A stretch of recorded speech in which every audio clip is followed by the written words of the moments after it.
नमस्कार, बहुत स्वागत है आपका बंसल न्यूज के इस प्राइम टाइम बुलेटिन में। मैं हूं दीपक मिश्रा। बड़ी खबरों के साथ शुरुआत करेंगे बुलेटिन की और सबसे पहले बात मध्य प्रदेश के मुख्यमंत्री शिवराज सिंह चौहान की, जो कल यानी रविवार को उत्तर प्रदेश के बलिया जाएंगे। मुख्यमंत्री शिवराज सिंह चौहान कल दोपहर 12 बजे बलिया में जन विश्वास यात्रा का शुभारंभ करेंगे। एक जनसभा को संबोधित करेंगे। यूपी के पूर्वांचल की 13 लोकसभा और 62 विधानसभा क्षेत्र के लोग इसमें शामिल होंगे। जनसभा को भी मुख्यमंत्री संबोधित करेंगे। अभी 2 दिन पहले ही सीएम शिवराज यूपी के वाराणसी के 3 दिवसीय दौरे से भोपाल लौटे थे और एक बार फिर 1 सप्ताह के भीतर मुख्यमंत्री का ये दूसरा यूपी का दौरा रहेगा।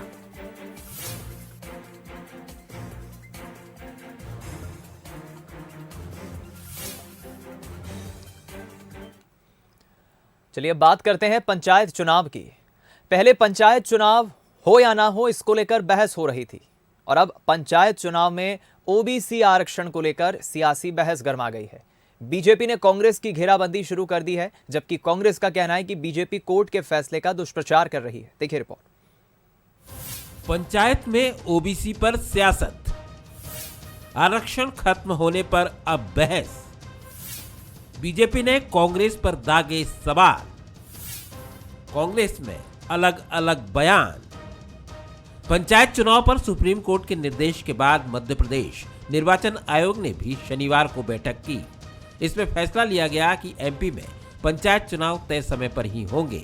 सिर्फ ओबीसी सीट पर चुनाव स्थगित रहेंगे। ओबीसी सीटों को सामान्य सीट बनाया जाएगा। इन सीटों को रीनोटिफाई करने के बाद चुनाव कराए जाएंगे। हालांकि निर्देश सुप्रीम कोर्ट ने हमें दिया है, स्टेट इलेक्शन कमीशन को दिया है। उन्होंने ये कहा है कि ये जो ओबीसी की सीटें हैं इन्हें री नोटिफाई करिए एज जनरल सीट्स और इनका इलेक्शन कराइए। तो नोटिफिकेशन रिजर्वेशन का हमारे अधिकार में नहीं है, स्टेट गवर्नमेंट के ही अधिकार में है। तो अगर ये री नोटिफाई किया जाना है सुप्रीम कोर्ट के आदेश के अनुसार, तो ये राज्य शासन को करना है। तो अगर जब भी वो कर देंगी तो हम चुनाव करा देंगे। अब आरक्षण खत्म होने से सियासत का एंगल बदल गया है। बीजेपी ने कांग्रेस की घेराबंदी शुरू कर दी है, क्योंकि याचिका कांग्रेस की तरफ से लगी थी। पंचायत चुनाव पर स्टे तो नहीं लगा, लेकिन ओबीसी की सीट सामान्य हो गई। ओबीसी को जो पंचायतों में 27% का आरक्षण था, उस पर लोग रोक लगाई है और इससे स्पष्ट है कि कांग्रेस हमेशा ओबीसी की विरोधी रही है। जब से हमारी सरकार है तब से लगातार हम लोग 27% आरक्षण पर ही मध्य प्रदेश में पंचायत के चुनाव करा रहे थे, जिससे कि पिछड़ा वर्ग के लोगों को प्रतिनिधित्व करने का अवसर मिले। परंतु कांग्रेस ने षड्यंत्र करके, और चूँकि कांग्रेस ओबीसी विरोधी है और इसलिए ये जो सर्वोच्च न्यायालय का निर्णय आया है, इसके लिए हम कांग्रेस की निंदा करते हैं। इस मुद्दे पर पीसीसी अध्यक्ष और पूर्व मुख्यमंत्री कमलनाथ सरकार के मनमाने रवैये को कसूरवार मान रहे हैं, तो वहीं सुप्रीम कोर्ट में पैरवी करने वाले वकील और राज्यसभा सांसद विवेक तन्खा का बयान कुछ और है। उनका कहना है कि कांग्रेस को बुरा बनाते हुए बीजेपी जनता के सामने दुष्प्रचार कर रही है। ये मध्य प्रदेश सरकार ने सही तरीके से ये केस पेश नहीं किया, बड़े दुख की बात है। हम पूरी खिलाफत करते हैं जो ओबीसी रिजर्वेशन का समापन हुआ है। ये उन्होंने सही ढंग से, हमारी मांग तो थी कि रोटेशन हो, हमारी डिमांड परिसमन की थी, पर मध्य प्रदेश गवर्नमेंट ने घुमा फिरा के आरक्षण पर आ गए और कोर्ट ने अभी आरक्षण समाप्त किया। हम इसकी घोर खिलाफत करते हैं। ओबीसी के संदर्भ में हमारी ना तो कोई पिटीशन है, ना हमारी कोई प्ली थी। ये जो आदेश हुआ है ये सरकार के संदर्भ में हुआ है और सरकार को दायित्व दिया गया है कि सुप्रीम कोर्ट के आदेश का पालन कराए। बीजेपी जहां कांग्रेस को ओबीसी विरोधी बताने में जुट गई है, तो वहीं कांग्रेस के अंदर इस बात की भी चर्चा तेज है कि याचिका लगाकर भी क्या हुआ, चुनाव तो हो ही रहे हैं। उल्टे नई बहस ये शुरू हो गई कि ओबीसी का हितैषी कौन है। Bureau report, Bansal news, Bhopal. वहीं कृषि मंत्री कमल पटेल ने कहा है कि जरूरत पड़ी तो कानून में संशोधन कर पिछड़ा वर्ग को न्याय दिलाया जाएगा। हम इसके ऊपर अध्ययन कर रहे हैं और विधि विशेषज्ञों से चर्चा करेंगे और अन्य पिछड़ा वर्ग को पहले भी मिलता आया है।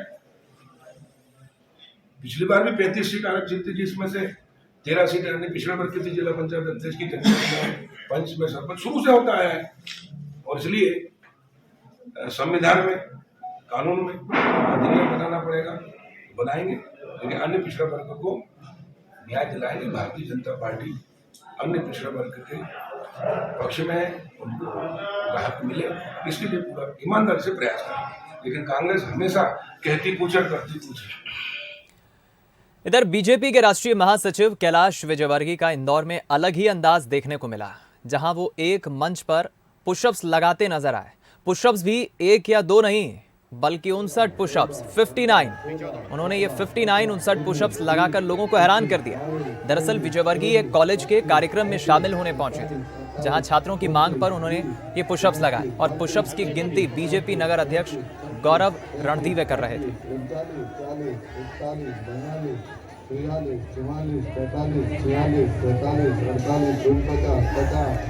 आप देखिए, ये तस्वीरें देखकर क्या कहेंगे आप? अगर हम आपसे ये सवाल पूछें कि एक 65 साल की उम्र में कोई व्यक्ति कितने पुशअप्स लगा सकता है, आप कहेंगे ज्यादा से ज्यादा 2, 4, 5, अधिकतम 10। लेकिन विजयवर्गीय तो कमाल कर गए। राजनीति में, सियासी मैदान में तो जमकर राजनीति करते ही हैं कैलाश विजयवर्गीय, लेकिन जब बात पुशअप्स लगाने की आई, अपनी फिजिकल फिटनेस दिखाने की आई, तो उसमें भी विजयवर्गीय पीछे नहीं रहे। राजनीति से इतर फिटनेस में विजयवर्गीय पूरे 10 में से 10 मार्क्स ले गए।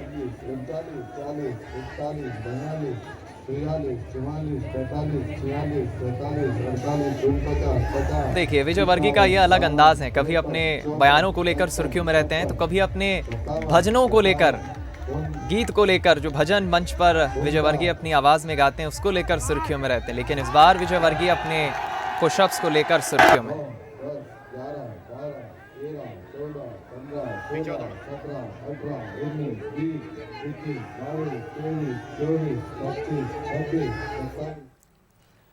चलिए रुक करते हैं अगली खबर का। बात करते हैं मध्य प्रदेश के गृह मंत्री डॉक्टर नरोत्तम मिश्रा की, जो अपने दतिया दौरे पर पहुंचे और वहां उनका एक अनोखा अंदाज देखने को मिला। गृह मंत्री क्रिकेट खेलते नजर आए। दरअसल T20 लीग क्रिकेट प्रतियोगिता की शुरुआत करने के लिए पहुंचे थे गृह मंत्री, और उन्होंने भी बल्ले पर हाथ आजमाया, जमकर चौके छक्के लगाए। अपने विधानसभा क्षेत्र के लोगों से मिले, उनकी समस्याएं जानी और खेल के मैदान में, क्रिकेट के मैदान में बल्लेबाजी भी की। ये देखिए, मध्य प्रदेश के गृह मंत्री हैं, अपने बयानों से कई बार चौके छक्के लगाते हैं, लेकिन इस बार तो हकीकत में गेंद से, बल्ले से चौके छक्के लगा रहे हैं। विपक्षी नेताओं को आड़े हाथों लेते हैं, बयानों से तंज कसते हैं, पलटवार करते हैं। और क्रिकेट के मैदान में भी जब बॉल वहां से आ रही है, तो अपने बल्ले से गृह मंत्री कमाल कर रहे हैं, चौके छक्के लगा रहे हैं। अमूमन राजनेताओं के इस तरह के अंदाज, इस तरह की तस्वीरें बहुत कम मिलती है देखने को। राजनीति से इतर, सियासी मैदान से इतर, खेल के मैदान में गृह मंत्री क्रिकेट खेलते नजर आए।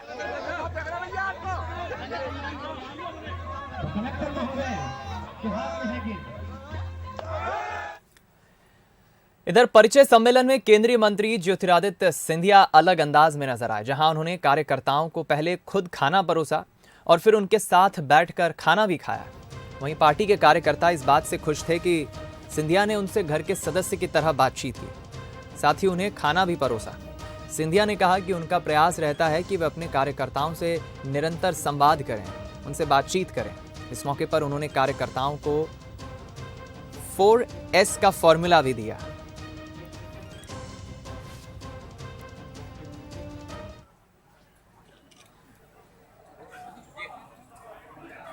तो ये वो तस्वीरें हैं अपने कार्यकर्ताओं से। कोशिश रहती है सिंधिया की, जैसा कहा उन्होंने, कि वो लगातार कोशिश रहती है अपने कार्यकर्ताओं से बातचीत करें, संवाद करें।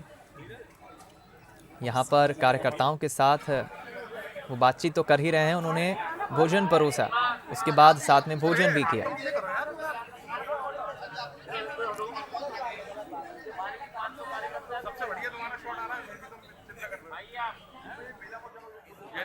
एक स्वेच्छा के आधार पर स्वच्छता के लिए स्वयं सेवक बनने का निर्णय, ये 4S का फॉर्मूला है जिसके आधार पर हर वार्ड पे हम लोग कोशिश कर रहे हैं 20-25 लोगों की एक टोली बने, स्व इच्छा के आधार पर, दोबारा मैं कह रहा हूँ, जिसके आधार पर एक अभियान चले ग्वालियर में सफाई का, स्वच्छता का, क्योंकि जब ग्वालियर स्वच्छ होगा तभी हम लोग पूरे देश को ग्वालियर के प्रति आकर्षित कर पाएंगे। मैं ग्वालियर में हूँ भाई, मुझे ग्वालियर की बात, चलिए मैं जहाँ मुझे लगाया जाएगा वहाँ जाऊँगा मैं।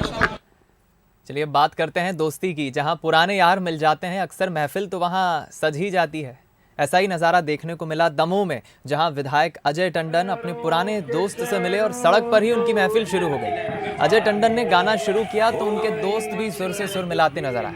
देखिए आप। आके जरा देख तो तेरी खातिर हम किस तरह से जिए, आंसू के धागे से सीते रहे जो जख्म तूने हमसे वफा और हमी से है तेरी महफिल जवां, हम जब न होंगे तो रो रोगे दुनिया ढूंढेगी मेरे हम तो मुसाफिर है, कोई सफर हो हम तो गुजर नहीं भैया नहीं। चलिए यही तो पुरानी यारी है, यही तो दोस्ताना है। चलिए ब्रेक के बाद अब बात कर लेते हैं कपकपा देने वाली ठंड की। मध्य प्रदेश में कुछ ही दिनों में कड़ाके की ठंड पड़ने के आसार हैं और इसकी संभावना पहाड़ों पर हो रही बर्फबारी ने जता दी है। और अब अगले 4 दिनों में 3-4 डिग्री तक पारा जा सकता है। मौसम विभाग ने येलो अलर्ट जारी किया है, जिसमें कोल्ड वेव और पाला पड़ने की संभावना जताई है। प्रदेश के सागर, ग्वालियर और चंबल संभाग के जिलों में 3 दिनों तक कोल्ड वेव की संभावना है, तो वहीं भोपाल, उज्जैन, सागर, ग्वालियर, चंबल संभाग में 2 दिनों तक कोल्ड डे की संभावना है। इन जिलों के अलावा छतरपुर, भिंड, मुरैना, श्योपुर, दतिया, ग्वालियर में पाला पड़ने की संभावना है। विंड स्पीड भी 16 से 18 किलोमीटर प्रति घंटा चल रही है। उत्तरी हवा भी चल रही है, जिसके प्रभाव से पूरे मध्य प्रदेश में टेम्परेचर में आज गिरावट हुई है। कोल्ड वेव, कोल्ड डे की स्थिति भी प्रदेश के कई जिलों में होने की संभावना अगले 24 घंटों के दौरान। 2-3 दिनों तक ऐसे ही कोल्ड डे, कोल्ड वेव की स्थिति बनी रहेगी प्रदेश में, लगभग पूरे प्रदेश में। और चलिए अगर हम अभी तापमान की बात करें प्रदेश के अलग अलग इलाकों की, तो जल्दी से आपको बता देते हैं कहां पर कितना तापमान है। नौगांव में सबसे कम तापमान रिकॉर्ड किया गया 4 डिग्री, ग्वालियर में 4.2, तो गुना में 5.4, टीकमगढ़ में 7 डिग्री, खजुराहो में भी 7, रायसेन और सागर में भी लगभग 7.5 डिग्री के आसपास। पचमढ़ी में जरूर 8.5 डिग्री रिकॉर्ड किया गया, सिवनी में 9, राजधानी में 10 डिग्री। लेकिन ये सभी जो आप तापमान देख रहे हैं गिरने वाले हैं आने वाले वक्त में। क्रिसमस आते आते अगले 3-4 दिनों तक ये तापमान में और गिरावट होगी।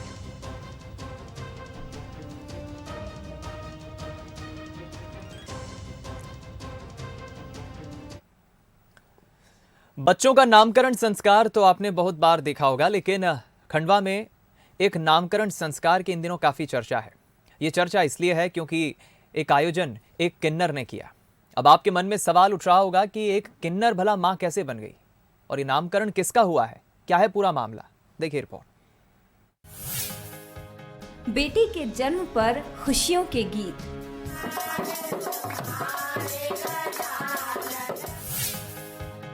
मां बनने पर जमकर नाची किन्नर,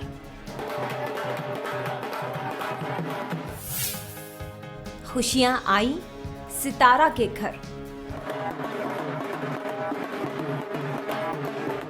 नाच गाना, उत्सव और उमंग की ये तस्वीरें बुरहानपुर की किन्नर सितारा के घर की हैं, जहां उसने अपनी बेटी का नामकरण संस्कार इसी जश्न के साथ मनाया है।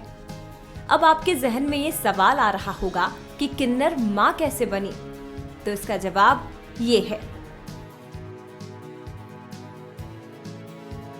यही है किन्नर सितारा के सपनों की परी, जिसने 6 दिन पहले ही उसकी जिंदगी में खुशियों के तौर पर दस्तक दी है। नामकरण संस्कार है तो सितारा ने अपनी बेटी को परी की तरह तैयार किया, देवी की तरह सजाया सवारा और फिर पूरे विधि विधान से उसका नाम जमुना रखा। जी हाँ, ये बिछिया ही सितारा की बिटिया है, जिसके लिए दूसरों के घरों में नाचने वाली सितारा आज अपने ही आंगन में नाच रही है। हमारे घर में 6 साल पहले हमारे भैया भाभी हैं, इन्होंने मुझे दान में गाय का बछड़ा दिया था। 1 साल की थी वो, और आज उसको 6 साल पूरे हो चुके हैं। अब हमारे घर में बच्चा हुआ है, उसकी छठी बना रहे हैं हम लोग, आज उष्वा बना रहे हैं। सितारा के पति कैलाश बाबा ने भी एक पिता की तरह अपना फर्ज अदा किया। कैलाश और सितारा 18 साल से साथ रह रहे हैं। इनका मानना है कि संतान तो हो नहीं सकती, इसीलिए उन्होंने अपने गाय की बछिया को ही बेटी की तरह मान लिया है। जैसे हम दोनों साथ में रह रहे हैं आज कम से कम 17-18 साल हो गए हैं, तो हमारी तो औलाद ना होना है ना होगी। यही कि जो बच्चियाँ पैदा होती है तो फेंक देते हैं कहीं कचरे में कहीं नाले में, तो उनको फेंके ना। हम जैसे होकर के जैसे जानवर की परवरिश करें, वो तो इंसान की बच्ची रहती है ना, तो उसको भी पाल पोस कर बड़ा करो, पढ़ा लिखा के उसको होशियार करो, शादी ब्याह करो। बस यही संदेश, यही उद्देश्य मेरा। किन्नर सितारा को 6 साल पहले भारती यादव ने गाय दान की थी, और जब गाय की बछिया का नामकरण है तो भारती भी नानी के तौर पर इस कार्यक्रम में शामिल हुई और जमुना को जमकर दुआएं दी। हमने 6 साल पहले सितारा दीदी को गाय दिए थे, बच्चा उसका जन्म हुआ है, तो हम नानी के तौर पे इस कार्यक्रम में आए आई थी। पर अब लोग अच्छा कार्यक्रम करे तो देख के खुशी हो रही है, बहुत खुशी हो रही है। हमको लोग ने इस कार्यक्रम में बुलाया। सितारा ने समारोह में हर जान पहचान वाले को न्योता दिया था। बड़ी संख्या में लोग आए और कार्यक्रम में जो भी शामिल हुआ वो सराहना किए बिना नहीं रह सका। निश्चित रूप से खुशियाँ निश्चित रूप से हमको कहीं ना कहीं हमारे आसपास ही मिलती हैं, हमारे धर्म में, हमारे संस्कारों में। और इस प्रकार आज गौ माता के माध्यम से पूरे समाज में एक प्रेरणा देने का काम आपने करा है। आपको बहुत बहुत बधाई, बहुत बहुत शुभकामनाएं। ये जश्न जानदार है, तस्वीरें दिल को छूने वाली हैं और मकसद भी उतना ही नेक है। यहाँ मानव को मानवता का संदेश है और एक बछिया के जरिए बिटिया बचाने की सीख भी है। शेख रेहान, बंसल न्यूज, खंडवा। चलिए इसी के साथ इस प्राइम टाइम बुलेटिन में इतना ही। दीजिए इजाजत, नमस्कार।